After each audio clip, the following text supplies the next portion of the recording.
welcome back to the final week of The Artist's Way.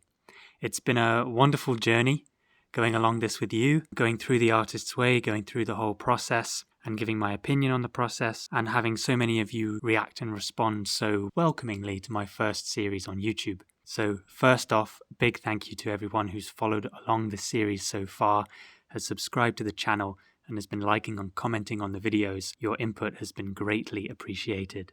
The final chapter is an interesting one for me.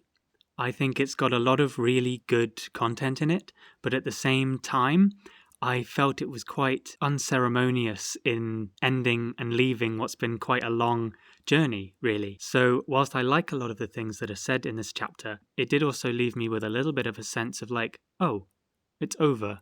Where do we go from here? The sort of aims laid out at the very beginning of the chapter sort of spoke about reviewing our commitment to the tools, but I don't really feel like that happens in the chapter.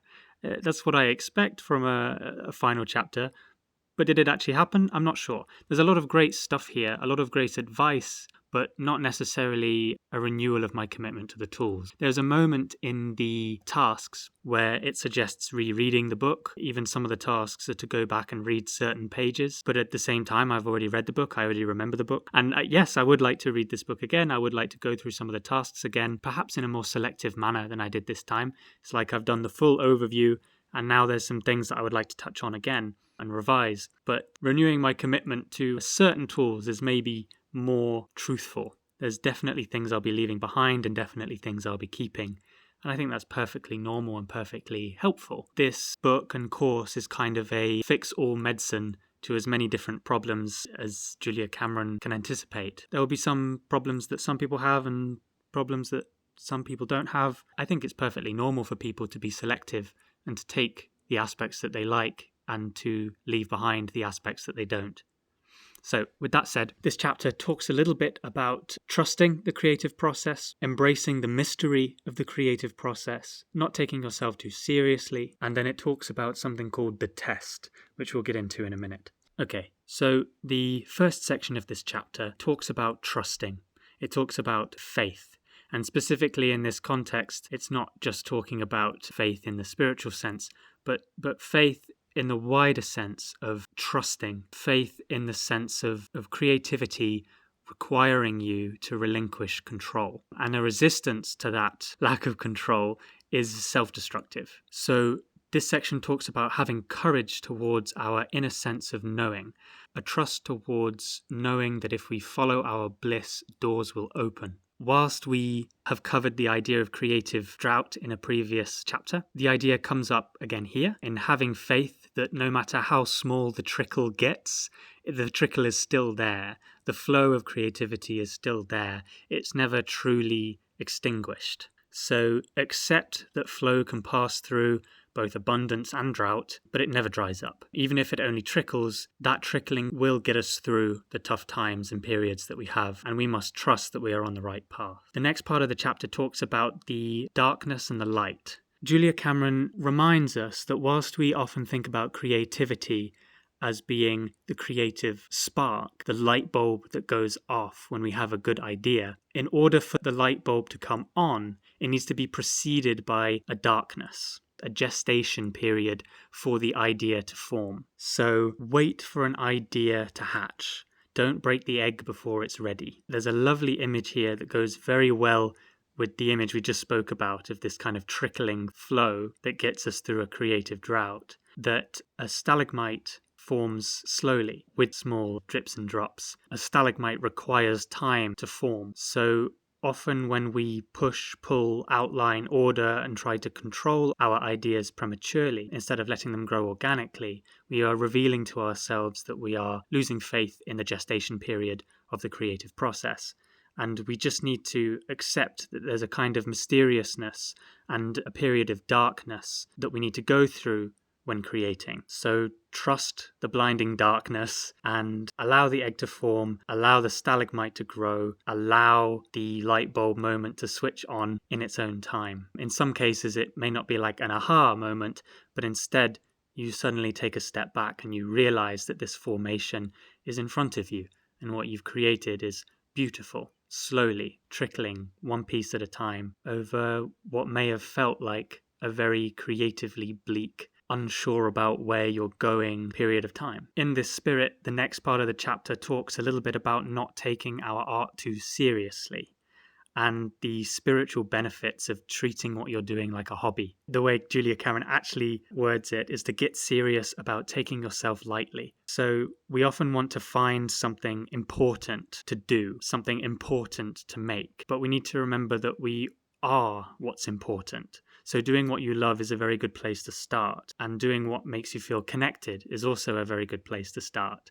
So if you seek the spiritual benefits of creativity through something like a hobby, something that may not feel very serious, you will actually get a series of spiritual benefits that help metabolize and help the creative process. If we seek the things we love, then we'll become the things we love. So now we have the idea in the chapter of the test. And this is Julia Cameron's way of closing the entire course, actually. And it comes as a kind of warning. The test is something that comes in to take you away from the choices and the path that you've chosen. It's like the toxic ex who gets back in touch once you're set to marry the one you love most and who treats you right. Or another example could be you've had a terrible boss for the past few years at a job that you've hated, and just as you've decided to seek your creative path and leave, then the boss sort of senses that you may be thinking about leaving and offers you a raise. A little flattery and a little cash flash can get in our way very easily and hold us back from the things that we truly care about, and that maybe throughout the course we've grown our trust in. We've grown our confidence in our ability to be independent and to create and to leave these kinds of over-reliances and dependencies on jobs, companies, and people that may exploit us for the most soul-destroying kind of jobs out there. Equally, the test could be something more subtle, like friends that are like a wet blanket, people that throw cold water over your ideas. So wet blanket friends and family can also be a test, but I recommend that you don't tell any wet blanket friends about your artistic dreams and ideas. You just do it. You show, don't tell. Their opinion doesn't matter. Contrary to that, Julia Cameron recommends that we keep mindful, or maybe even create a list of the friends that warm us and the friends that throw cold water on our creative fires. And, that might work for you, but I would still recommend that you show, don't tell, because you never know what someone else might be going through, even if they're a very close friend who's usually very supportive. And then, over time, you may become particularly sensitive to a friend's opinion. And one day, due to tiredness, jealousy, or a personal problem in their life, that gets the hold of them and they throw cold water in your direction. It's better to just dodge the cold water and keep the fire going. Like if a good friend, a truly good friend, wants to come along and put coal or wood on your fire, then that's great, but we shouldn't rely on asking. And that's not the same as asking for help, like we've talked about in previous chapters. That's fine. Just make sure you keep that for the people who know what they're doing and know what they're talking about, and that you're asking about something specific. In this context, I really believe in the idea that you shouldn't tell people your ideas.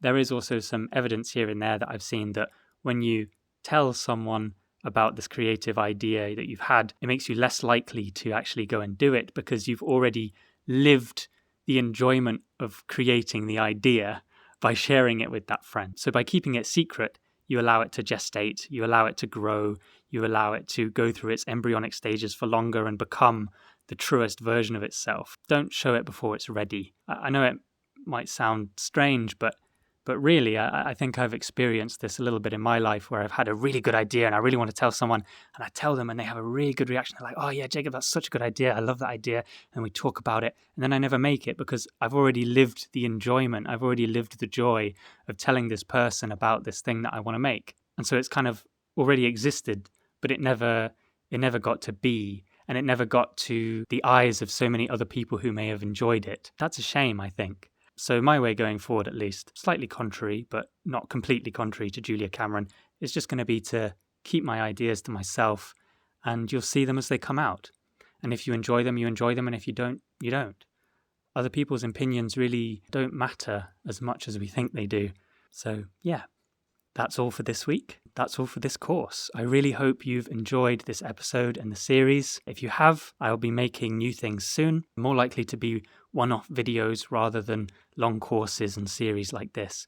So make sure you're subscribed so that you don't miss anything. Thank you so much. Take care, and I'll see you next time.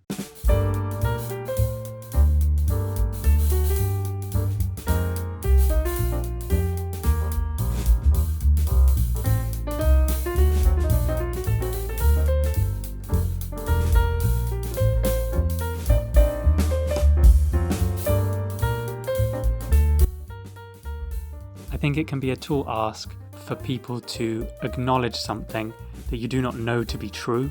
Julia Cameron has religious beliefs, and I personally believe that a sense of knowing is not the same as knowing for sure, for certain, and I think it really can be a tall ask to say you need to acknowledge that creativity comes from a divine source, and I know this to be true. It can be a little bit preachy, I get it. She fully believes this, she fully believes it's true, but I would prefer an approach where we are asked to question rather than we are told what to think. I do not feel certain that creativity comes from a divine source. I do not feel certain about anything. I believe there are a great many things that we do not understand in this world. I love the mystery, and I can acknowledge the mystery, I can acknowledge the possibility, but I do not feel inclined to blindly jump into the idea that what Julia Cameron has a sense of knowing is universally known. So, Julia Cameron, I love you and I love this book, but sorry, I can't jump on the bus that quickly. I need to remain on the fence because I don't have the answers. And I'm really quite comfortable on the fence. I'm really quite comfortable looking into the unknown, possibly even the unknowable, and kind of going, I'm really enjoying this, you know? I'm really enjoying this. I'm really in awe of this. I'm really inspired by this. And I don't know where it comes from. And it could be divine, and it could not be. But for sure, it is beyond me. It is beyond my comprehension. And I admire it for that. I am simultaneously in awe of and in love with, admiring and terrified of this wonderful force and flow that is creativity and art.